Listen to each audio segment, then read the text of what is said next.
जय सिया राम। सब सुख लहे तुम्हारी सरना, तुम रक्षक काहू को डरना। जो भी हनुमान जी के भक्त हैं, हनुमान जी कभी किसी को निराश्रित नहीं छोड़ते, उसकी उचित व्यवस्था करते हैं। बल्कि कई बार साधु महात्माओं को तो कथन होता है कि अगर हम सर्वस्व हनुमान जी पे जब छोड़ देते हैं तो हमारे भरण पोषण की जिम्मेदारी भी हनुमान जी की हो जाती है।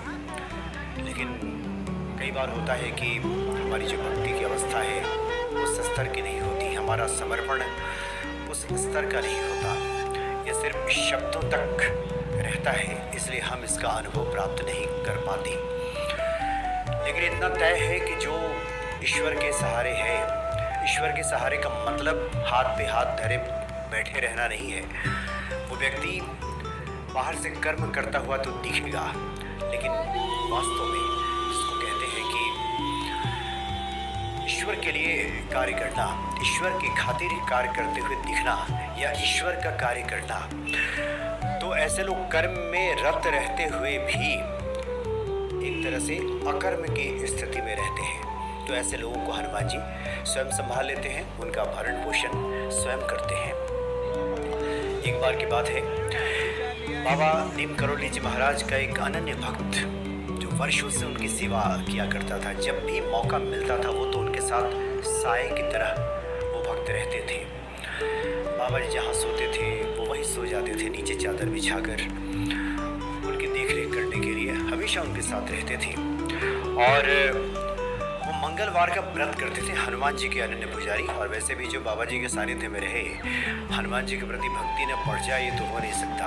बाबा जी का तो मूल मंत्र ही था कि कैसे हम लोगों को राम से जोड़ दें, हनुमान जी के प्रति उसकी भक्ति बढ़ा दें। तो हनुमान जी के अनन्य भक्त वो थे, मंगलवार का व्रत करते थे। उनका नियम था कि एक बार सिर्फ दूध पीते थे, दिन में मिल जाए या फिर रात्रि में मिल जाए, कभी भी मिल जाए, तो मंगलवार को वो सिर्फ दूध का सेवन किया करते थे। मंगलवार का उनका व्रत था।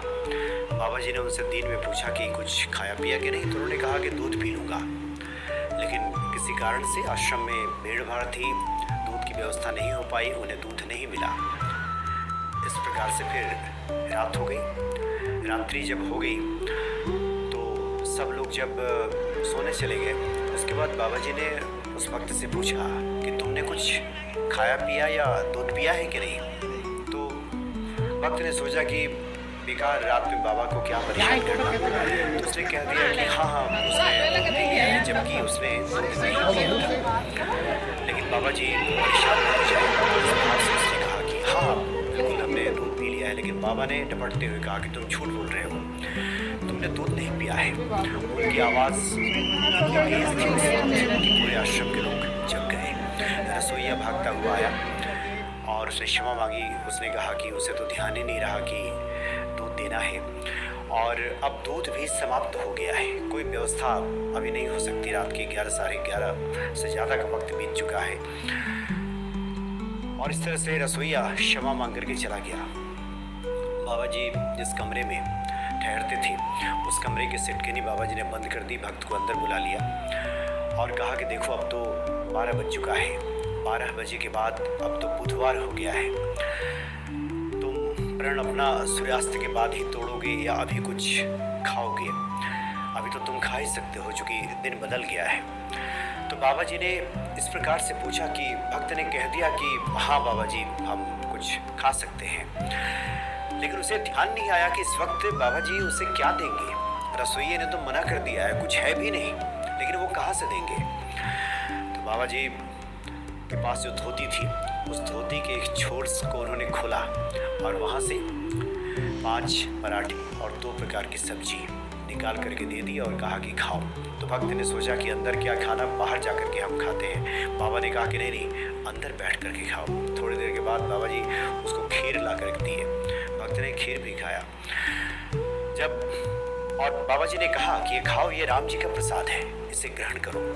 तो भक्त ने बड़े चाव के साथ उस प्रसाद को ग्रहण किया और बाहर वो जाने लगा पानी वगैरह पीने के लिए। तो बाबा ने कहा कि नहीं बाहर न जाओ। और बाबा के सिरहाने के पास भक्तगण उनके लिए पानी रख दिया करते थे कि बाबा जी को आवश्यकता होगी। तो बाबा ने कहा कि ये पानी पियो। लेकिन भक्त को असमंजस हुआ कि बाबा का जो पात्र है उसमें भला वो कैसे ग्रहण कर सकता है पानी।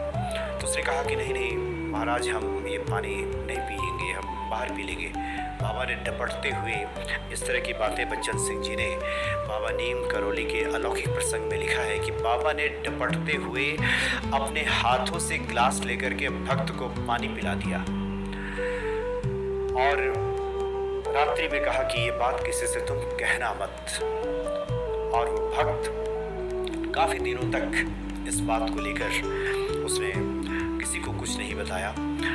लेकिन बाबा जी की देह लीला समापन के बाद बाबा जी के प्रति उसका प्रेम भक्ति उमड़ा तो उसे कहे बिना रहा ना गया। उसने सबको बताया कि कितने अद्भुत हैं बाबा नीम करौली जी महाराज। जो भी उनके भक्त हैं, जो भी उनके सहारे हैं, जो भी उनके आश्रम में हैं, उसे कभी वो निराशित नहीं छोड़ते।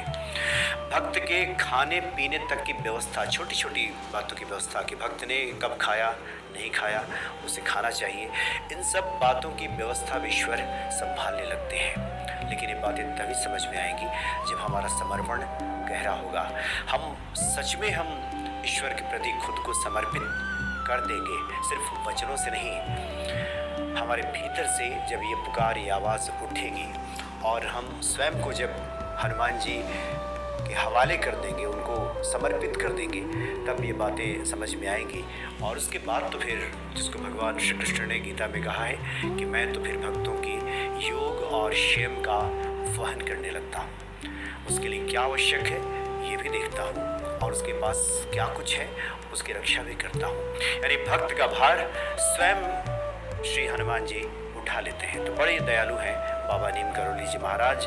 और हनुमान जी तो संकट मोचन है ही, कभी भी अपने भक्तों को निराश्रित और ऐसे वैसे हाल में नहीं छोड़ते, उसका सर्वस्व संभाल लेते हैं। जय सिया राम।